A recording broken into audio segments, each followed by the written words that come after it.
How do you go from brand new in the business to one of the top agents around, a guru, and do it in very short fashion? Well, today we're going to talk to Angie Summerlot. Angie is her tagline is your go-to real estate girl, your go-to real estate girl. Love the tagline. And Angie's done phenomenally well. She's been in the business just over 4 years, and she's on a team. They're doing great things. So she's really interesting to listen to. I think her real superpower is her compassion, and she just really, she has just a great heart. She's a great person. I think you really enjoy listening to her. I think if you're a real estate agent, you learn a lot. If you're a client, you're going to learn who she is. And hopefully you'll find that entertaining and interesting and helpful. So please listen. Thanks so much. There's a man in Indy who works with heart and pride. Rick was his name. Got the mortgage on his side. He sits down with the agents, tells their journey true, how they build their dreams from the ground into the blue. Angie Summerlot, correct? Correct, yeah. Correct. Hi. And hi, how are you? Thanks Doing for great. joining me. Yeah, thank you for having me. I appreciate it. Angie's a guru real estate agent. You've been in the business for quite some time. I think we'll find out here in a minute. Sure. I know that you do huge volume. You're a great agent, and we really want to get to know you and find about you. Certainly, my audience does. So let's start with, where did you grow up? Where have you been before real estate? Right, What did you do? I grew up on the south side of Indianapolis, graduated Southport High School, 93.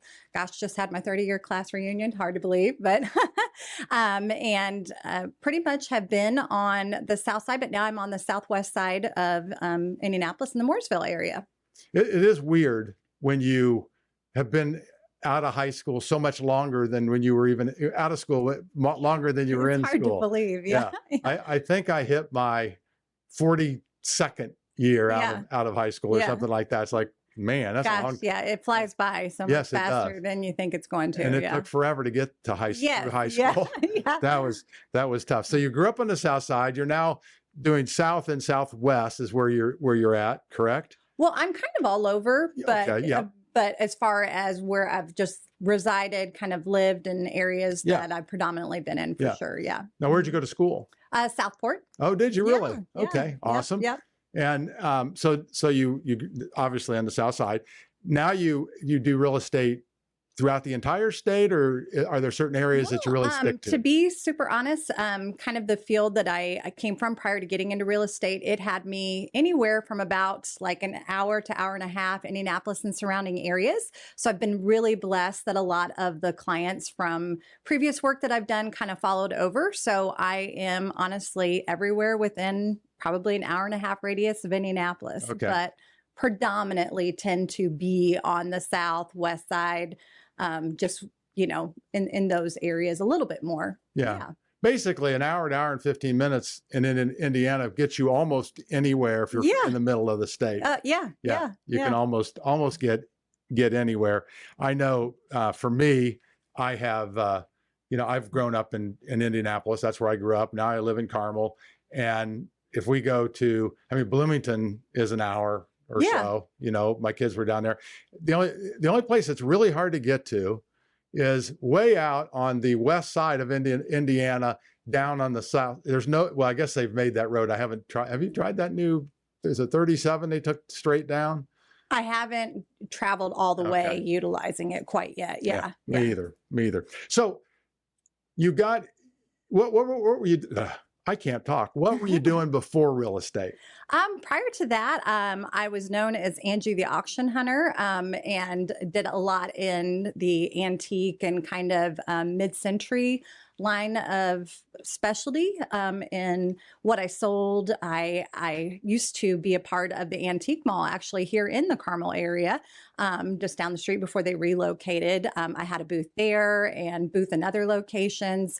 And then prior to that, I've always been in a sales industry, and I worked for an MLM structure business for a little over 23 years. Oh, So, wow. yeah. Okay. So you had a antique business, and Yeah. it must have been auctions. I Yeah. love auctions, Oh, I so I do. have to Yeah. ask about Yeah. auctions. Yeah. Yeah. Yeah. Did you go all over? Yeah, I was probably at, anywhere from like 3 to 4 auctions a week in various areas. And I would oftentimes bid for other people that couldn't be at an auction. So you might want a particular item, you would tell me your max bid.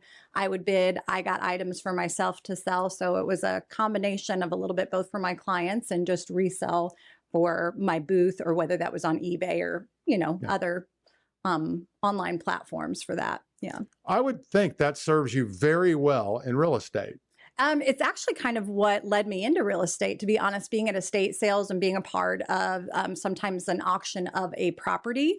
I tease everybody else talked me into becoming a realtor. I didn't know that that's what I was going to be per se, like when I grew up, but it kind of found me. And honestly, I love it more than anything else I've ever done. So Yeah, yeah. that's awesome. So, like, what is your favorite part of the business of being a real estate agent? Honestly, it's my clients. It's the relationships that you build with them, getting to help them reach their goal, and then even when they have, purchased their home, got into the home, I just love seeing all the different things they do to make that home their home. Okay.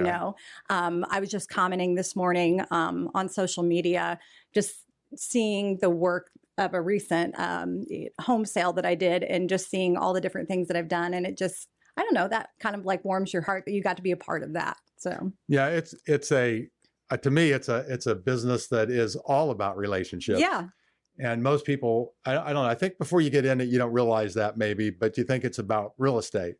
It's more about relationships. I honestly think that Yeah. it is the real estate. Yeah. The real estate's more of that byproduct. Yeah, Yeah. I agree 100%. I think that what you really do is you have to be good at working with people, right? Yes. Yes. So what would you say, and this kind of leads me into one of my favorite, I'm a little early on it, but might as well get into it. What would you say your superpowers are as it relates to real estate? My superpower, I feel like I'm really good at connecting with people. So once again, kind of tapping back into the relationship building. And I really feel like I can kind of get to the heart of what somebody really wants. A lot of times somebody will say one thing, but you can kind of tell that underlying they're saying something else. And I feel like I've always been able to kind of read between the lines, as they say, Okay. a little bit. And I think that that's really helped in that connection process. And sometimes, gets people out of their own way in reaching a certain goal too. So, Yeah. So when you connect, you obviously connect with your customers, and that's hugely important. But I find that there's a lot of agents who are also very connected with all the things that a buyer's going to need. yeah. Like they need work on the house. They have lists for people. Are you that way? Do you have? Yeah. I kind of tap into my name being Angie and saying that I have my A list, Okay. of recommendations. That way, if they do need somebody in a particular field, that once again, I can be their go-to real estate girl, and that girl that they go to, whether it's immediately in that home buying or selling process, or whether that's down the line. Sometimes you just got those, questions after everything's finished that you need help with. And I want them to feel like that they can always talk with me about any of that. Yeah. So what is your story with your tagline, your go-to real estate girl? I felt like Angie D Realty just kind of rolled off the tongue a little bit. And so I've always been a little bit into the way things were named, when it came to marketing and advertising. So I just wanted everybody to feel like they had a go-to person. And I felt like I'm going to be their go-to girl, and so that's how it kind of got started. And it just kind of stuck. And I think I did that maybe within my first 30 days of business, Okay. kind of came up with that catchphrase and have just been, utilizing it for promotion ever since. Yeah. Yeah. But I love it. but I like taglines. So Yeah. I'm Yeah. probably Me a little too. biased, Yeah. but I think it's a great tagline. Yeah. I think, I was on a call the other day and they were talking about that you need to designate yourself because it helps people know who you are. Right. And then, because really, I don't know if you're like me, I want to work with the people that I work well with. Yes. Yeah. I don't want to work with the people that I don't work well with. I want Right. them to find somebody they work well Right. with. Right. Right. And there's plenty of people out there that Oh, yeah. you and I would work well together with, Sure, right? Or sure. you'd work well with them. I'd work well with. And so it's just finding your right group. Yes. Yes. Yeah. Yeah. And that I think is extremely important. That's what this whole call was about. Now, let's get a little bit into your, I think, which I can't believe you don't look old enough to have grandkids, but do you actually have grandkids? I do. I have 2 grandsons and a granddaughter. Wow. Granddaughter is just 4 months old. And then my middle grandson, he's 2, and my oldest is 6. Are they like the most special things you've ever They had? In your are. They life? tell you how awesome it is to be a grandparent, and you believe them, but you maybe don't believe it all the way until they're here. And it's all the best parts. And then you get to go here, so you get to be the fun one. And, I've just loved it. I tease my kids. I was like, I think I love being a grandparent even more than I did being a parent sometimes. So, Well, I think that's a true statement for most people. yeah. Yeah. I only have one we have a granddaughter, but we have my youngest has one on the way. So we'll have 2 here shortly. Oh, congrats. Thank you. Yeah. And it is, it's just easier. Yes. Yeah. You're kind of the fun one. Yes, definitely. Yeah. And we Yeah. get to be, they love us and everything Yeah. else. And we don't have to discipline They're them hardly excited at all. always to Yes. see us, Yeah. we get to do all the fun stuff. And you're just at a different phase in your life too. Yeah. Where I think the wisdom that you've maybe gained over the years, that you can share that, even with your kids in that parenting process. And yeah. Yeah. Now, I would say the other piece of that is because we are a little older, they also wear us out. I would have to agree with that. I just had all 3 the other day, and I was telling my husband, I was like, I used to do this all the time and not get so tired like afterwards, but I was like, they wear me out. Yeah. Yeah. I don't know how you do 3. Sometimes I don't know, because especially on a day when real estate's going crazy and I'm juggling a 2-year-old and a baby and trying to keep the 6-year-old, 2-year-old entertained, but at the same time, take care of the baby too. I was like, how did I do this before? How do you do it? How do you do it with real estate? You just kind of do it, I know that maybe feels like more of a blanket answer, but you just kind of have to go with the flow and do what the day calls for, Right. And some days are crazier than others because of it. But I've just always tried to take the attitude of looking like everything's always an adventure. And it can be a day-to-day adventure. It doesn't mean that it's like that great big, Mount Everest type adventure.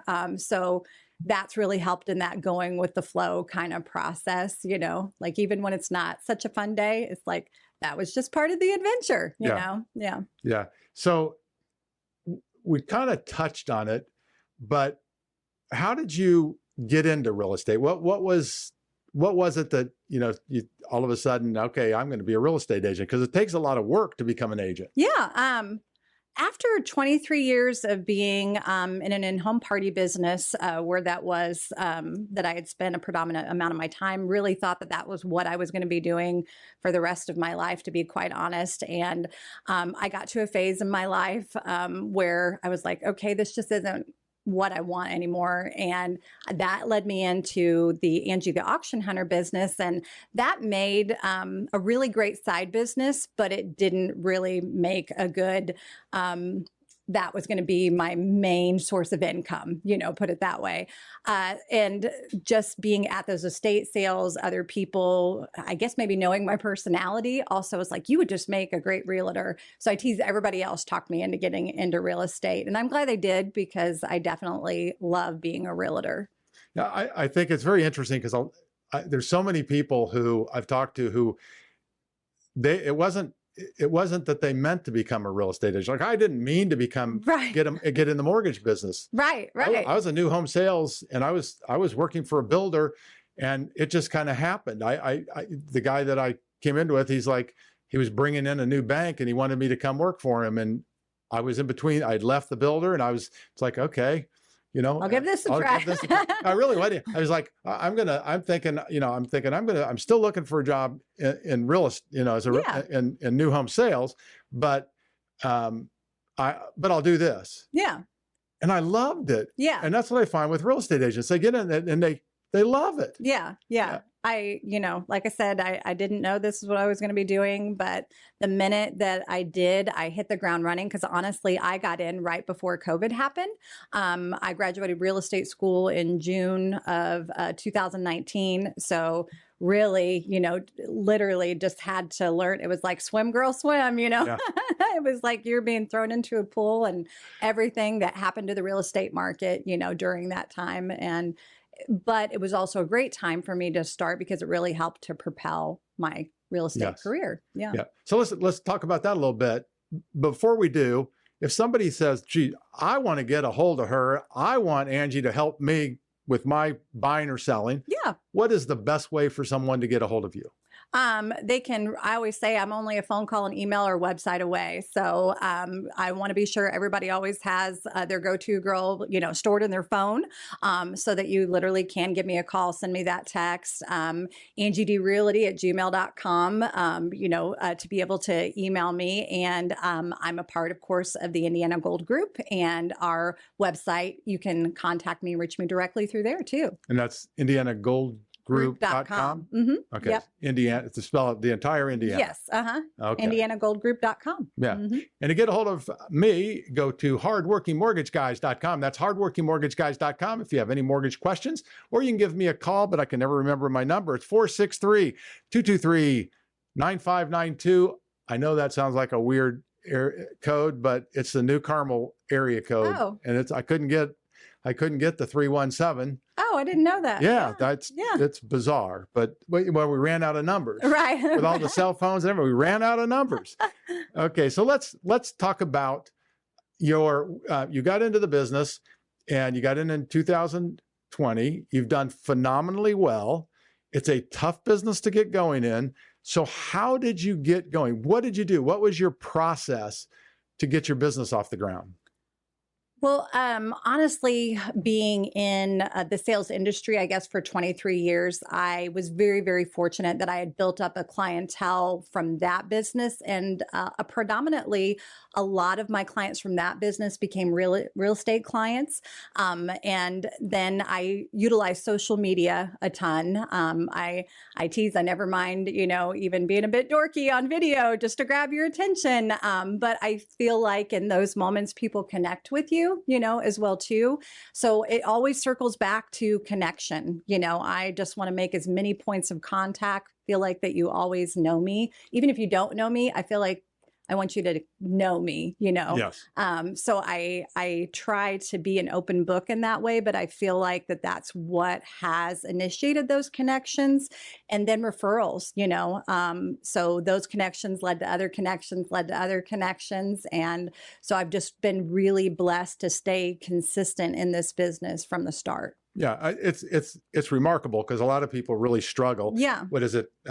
Like 80, 90%, I think it's 90% fall real estate agents and in business I had one of the real estate coaches on. He was a real estate agent, became a real estate coach. And it's like, yes, Rick, it's real estate, but it's also every business. 90% of them within 5 years, they're gone. Yeah. And it's when somebody does well, especially from the start, they did something and you were able to get going. You said you had this, you already had kind of a built-in clientele, but I hear that a lot from people when they're getting in the business, and yet they don't really benefit by that because my thought has always been they have to remember they know you as what you were, they don't know you as a real estate agent. True. So what did you do to make sure that they knew what you did? They knew who you were, they knew you were a real estate agent. So when they thought of real estate, they thought of Angie. I did a lot of reach outs in that, early phase of just getting started, letting people know that, hey, I know that you've known me, as this before. And I hope that trust and the relationship that we built during that time is going to carry over so that you know that you can trust me with, that biggest purchase oftentimes in somebody's life is their home. So I was able to create that trust early on, and just really reached out to everybody that I knew, whether that was, via a phone call, a text. I did a lot of newsletters in my previous business, so I definitely utilized that platform to spread the word, too, and just did everything I thought I could to get the word out, to make those connections again. And, one thing just kind of like led to another, in the way of those referrals. And so I've just been able to keep that momentum going since then. So what was your view on that? And there's a lot of people, and I know yours is going to be different. There's a lot of people who will tell me, well, I don't really want to bother anybody. I don't, they don't want to tell anybody what they're doing now or bother them. So you obviously don't look at that as an issue. And I think it would help people to understand why, how do you look at it so that maybe they can look at it that way? I definitely don't want to ever look at something like I'm being a bother to somebody, but I feel like that if you don't let them know, they're not going to know. Right. I mean, I know that sounds very, very basic, but I've just never really worried about, I don't know if that's a bad thing. I'm never really worried about like bothering somebody per se, because to me, I've just kind of warmed things up a little bit in that process of making that introduction. So even if, they're going to pick somebody else, that's okay too. But at least you knew about me, and you knew, what I was doing as a realtor, what I was able to, do to kind of like help you out. So I guess I just maybe take a different perspective on it, and makes me a little less intimidated to make that approach. Yeah. The reason I asked that, I really didn't even want to tell you what other people, how they look at it, because the reality is here's what I got. Number one, you worked. You went ahead and you called and you texted and you emailed and you did what you had to do to get your information out there. You look at it as you're not a bother. You're actually, they know you, they like you, they already trust you. That's the other thing. You show a lot about who you are. And why somebody should work with you when you change an industry, and those people who knew you from the old industry work with you in the new industry, because there's already trust there. Right. Because I hear new agents getting in, well, I'm new, so nobody's going to. No, that's not true. They just have, my niece was a teacher, and this out in North Carolina, and she went into real estate, and she said, I couldn't believe how many of the students' parents used me. Yeah. Because she's a really kind-hearted, very good, genuine person, which I feel you are too. Yeah. And when people know that, you resonate with them. They worked with you before, because the reality is they worked with you before because they liked you. Right. Hopefully, that's why they work. Most people don't work with somebody they don't like. They work with somebody because they like them. They like them. They trust them. They feel if you don't trust them, you aren't going to work with them. If you don't like them, you aren't going to work with them. So they're working with you. So anybody knowing that, as long as they resonate with you, you're the right person. That's what's going to happen. They're going to like working with you because you're somebody who cares about your customer, and you really take care of your customer, and you watch out for them. And obviously you know how to negotiate, because you did auctions all the time. That's a huge deal. That did help out a lot in this industry, for sure. I would think so. So I think I'll go to the I think I'll go to the question of the week. Okay. I asked this is the same question we ask everybody for the question of the week, and that is, and it's tough, what was your first car? First car my grandparents actually gave to me when they went to purchase their next vehicle, and it was a white Caprice Classic with red interior. And I guess I mentioned that red interior because I remember that I had to put like thumbtacks up in the material Headliner. just to keep it up, or it was like drooping down as you were trying Yeah. to drive. You know, I think one windshield wiper worked, one like did, you know, it had its all different quirks, and it was a boat, you know, Yeah, back in the day. big. Yeah, those are big cars. But yes, that was my first car. And, you know, it's funny, you know, now you look back, it's like, I wish I would have hung on to that, Yeah, you I know, know. because probably would have been worth some money now. But yeah, that was my first car. That first car for a lot of people, not for some people don't care at all. Yeah. But other people, it's like, yeah, that first car has great sentimental value, much more value than the car actually has. Yeah. Because I think it's just, you know, when you first get your license and you're able to drive. And so that's special in and of itself. And then that creates that memory with that first car. And it's all those like first, you know, I drove here first time memories. Yeah. Now, if I remember correctly, you're kind of a car person or not? My husband a little bit more so. Husband was. Yeah. He I tease he's still got his teenage car, so he has a 1979 Trans Am T-tops. I envy people who were smart enough to hold on to that. I had a 69 Corvette. Oh, wow. And I got rid of it. And what a dummy. Yeah. I wish I had it today. Yeah. And his is a 79 Trans Am. What color? That midnight blue. Oh, that's beautiful. Yeah. I'm a blue person, if you can't tell. T-tops. Yeah. That's we just had it out the other day. That's a beautiful car. Does it still run well? It does. You know, that's one of the things I like about the newer, like the newer old cars. Yes. Okay. 79, you had a car that was probably going to start when you got in it. It was probably going to run. It probably wasn't going to have any problems when you drove it. Right. You know, like today we get in a car and I mean, if it breaks down, it's like, what in the world just happened? Yeah. They don't break. I tease sometimes the more technology just, you know, makes things more difficult. Sometimes the simpler something is, the better it is. Well, you can fix in it. that way. The Right, 79s you can fix, the 69s you can fix, but the 69, and I had other cars in that age or even older, but when you went out to that car and got in it, you really never knew if it was going to start.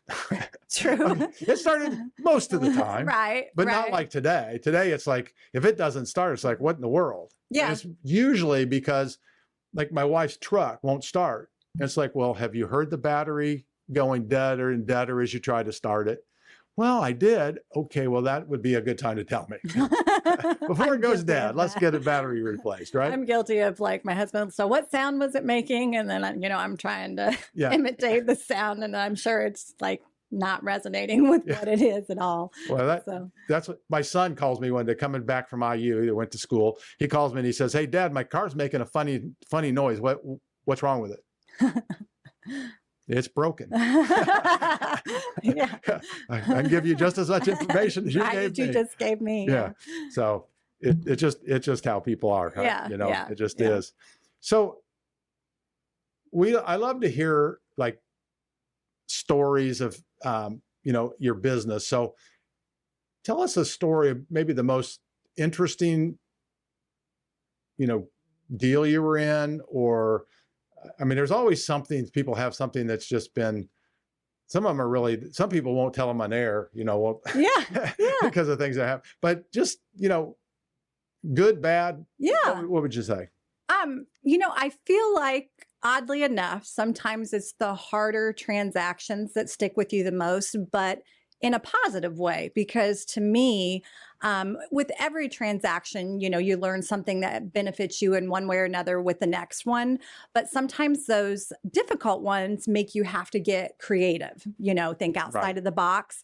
But you know, you can tap into that in the future. You have somebody that's maybe in a similar predicament or whatever, you know, that issue was that you overcame, you know, and you can tap back into, hey, you know, maybe this would work for this scenario because it worked then, or it does give you that knowledge to kind of tap into from what you learned from that, that you just didn't know before that transaction. So I guess maybe that's why I try to put that positive spin even on those more difficult transactions. Because if you can just, somebody taught me that many, many years ago, say, what can I learn from this? You know, even in the most difficult, crazy scenario, what is this trying to teach me? And so when you look at it from that perspective, it just really helps, I think, in future situations for that reason. Yeah, I think it does. So that kind of leads me to the next question is I know most successful people, especially real estate agents, but most successful people have mentors. Yes. So who are your mentors, and what would you say maybe 1, 2, 3 things that they've really helped you with? I have honestly been with the same mentor.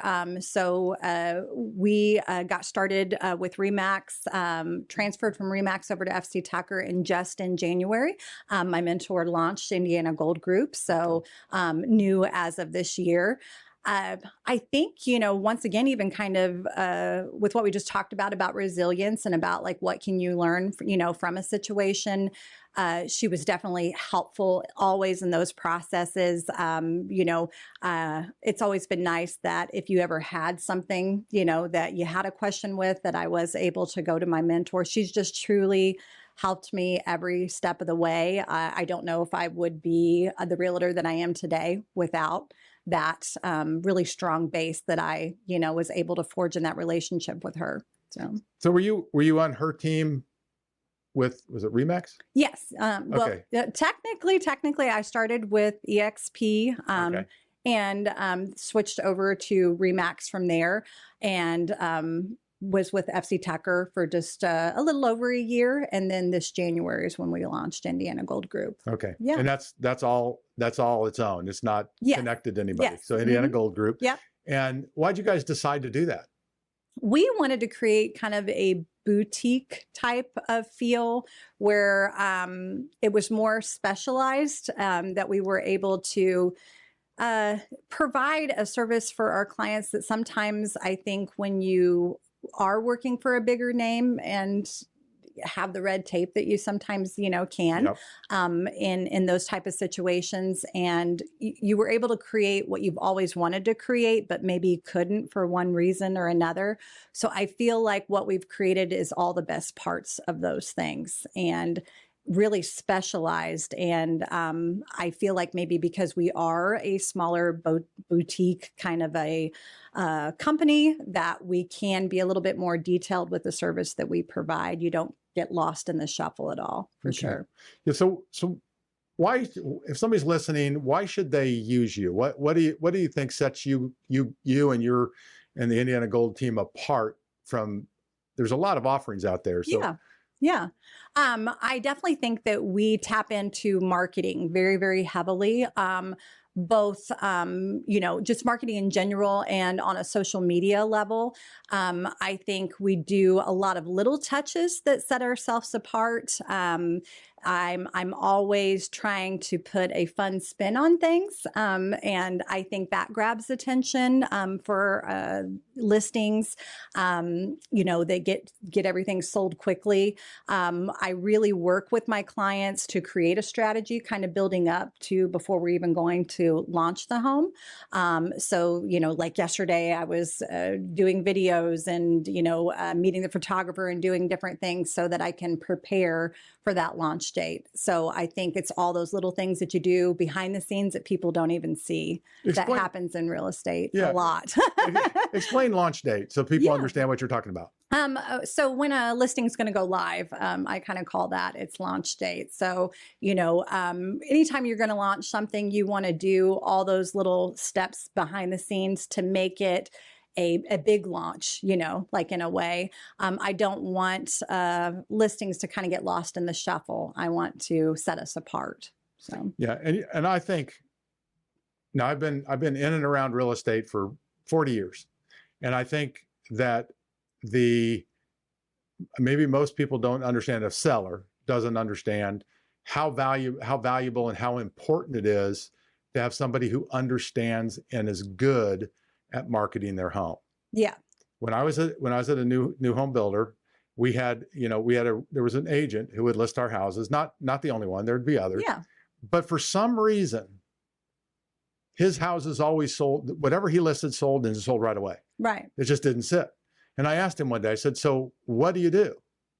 And he said, well, I know all these agents And before I ever listed, or he does what you do. He does a launch. He gets, Yeah. and the launch is you're actually, when you see the launch, there was a lot of work that went into it before the launch happened. Yes. Yeah. Right. Yeah, for sure. Yeah. So, and that'd be something if you wanted to come back, we could talk about how you do a launch. Yeah. That would be interesting to people. Yeah. But it's important that you have somebody who does that. And I think it's also, you have the marketing, and I think, you obviously have the knowledge, but you also have the mentors and the team to make sure if there's anything that comes up, my guess is you have somebody who can help you. Yes. Yeah. Yeah. You don't miss much. No. And that's why our catchphrase for Indiana Gold Group is # from gold to sold.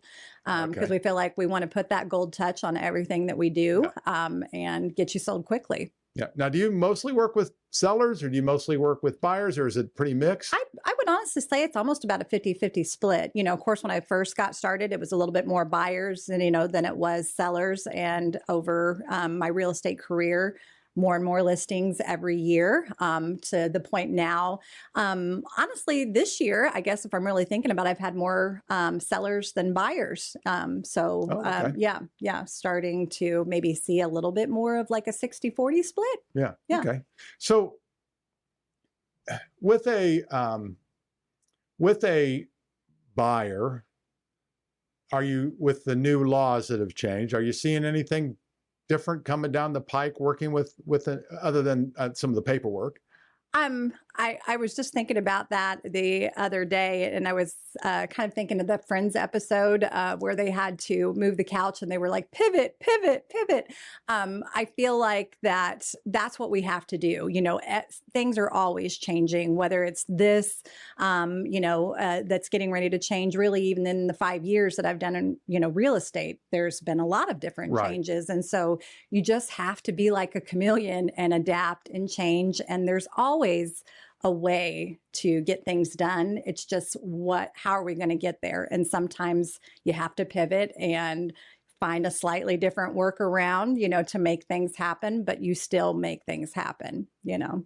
Yeah. And I think it's important that people understand, a buyer understands the value of a real estate agent. Yes. In their process. So what would you say, what do you see as the biggest, maybe 3 values that a professional guru real estate agent brings to them when they're looking to buy a home?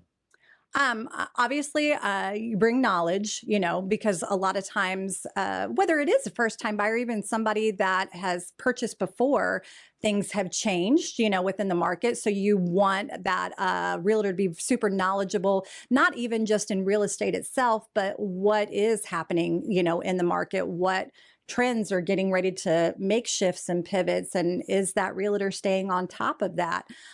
So I think that's super important. I think it's also, it goes back to maybe when we were originally chatting, and sometimes really listening to people, because people sometimes say they want one thing, and then in those conversations you find out that there's even more underlying, even more important things.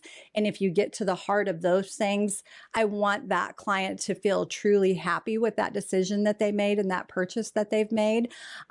So I want them to be very, very educated, like in that process, as well too, which kind of goes back into the knowledge. And then I want, them to know that that I am their go-to person, but that I'm always there, because in this market, a house can be on the market and be gone that quickly. You want to know that you can pick up the phone and your go-to girl is there. So I make sure that my clients know that, I'm always available. I'm only a phone call, an email, or website away. And if for any reason I can't take your call, I always get back with you within typically just a couple hours or less, honestly. Yeah. Unless it's 2:00 in the morning. Well, yeah. Yeah. I have had a few of those calls. I think the earliest one that I got one time was like at 4:00 in the morning. I was like, I am not ready to do real estate yet at 4:00 in the morning. My hair isn't ready. No. Mine would be. I but, have not had coffee yet at this point. But I think that's, I had somebody tell me, he said, yeah, my phone is always available. Yeah. Which is true. Yeah. You know, I may not be, but my phone's available. Yeah. Yeah. And nobody who calls you, most people who call you at 4 o'clock in the morning aren't going to really expect you to be available. Right. So you should be fine. So if somebody's out there listening, they go, I want to work with Angie. Yeah. What is the best way for them to get a hold of you? To give me a call or text at 317-902-5244, angiedrealty@gmail.com. And I do a lot of communication, even on Facebook, I would say. Out of all the social media platforms that I utilize, that's probably the one that I use the most. So I do have clients kind of reach me on the private message, I guess as you call it. Yeah, on there. I find that it's difficult in business now, because you can get a text on your phone, you can get a message from one of your social media sites, you can get an email, you may have more than one email address. Yeah. It's like you can get a call from, I think I looked, I have like 6 different numbers. I keep getting different numbers. I don't know why. No wonder they're running out of numbers. I keep getting. I think I've had the same number ever since I first got a cell phone, to tell you the truth. Somehow I've hung on to the same number. I have the same cell number. Oh, yeah. But I have all these other numbers, like I have follow-up systems, you know, my CRMs and all those. Now because of the internet, you can have internet lines. And so, and then it's like, okay. And I try to separate, because everything comes to my cell phone anyway. I try to separate my cell phone out of it, but I'm not sure I'm doing it right, but I just know it's ever changing. It is ever changing. Yeah. You just got to figure it out. Yeah. So to get a hold of me, that's Rick Rittman, your hardworking mortgage guy. Go to hardworkingmortgageguys.com. That's hardworkingmortgageguys.com. Or you can give me a call. And again, I'm going to have to look at it. I always want to say 317-463-223-9592. 463-223-9592. And any last minute something you'd like to talk about or go over, or do you feel like we covered everything? Hopefully we've covered everything. But once again, if I haven't and you have a question, just reach out to your go-to girl, and hopefully I will be able to give you the answer. And if not, I will tell you that I will find out the answer for you. It's Angie Summerlot, and it's Summer, L-O-T. Yeah, lots of summer. I tell people to remember that way. Yeah, it really, it's a long name, but an easy name. Right. Yeah. I got a short name, but it just confuses people. Yeah. So that's just the way it is. Thank you so much for joining me. Thank you for having me. I really appreciate it. You are a phenomenal agent, great person. Thank you. And we really do appreciate you coming and joining us. Thank you. Branch NMLS number 33041. Rick Rittman's NMLS number 6645890. Ian Arnold's NMLS number is 1995469. Equal housing opportunity. Some restrictions apply.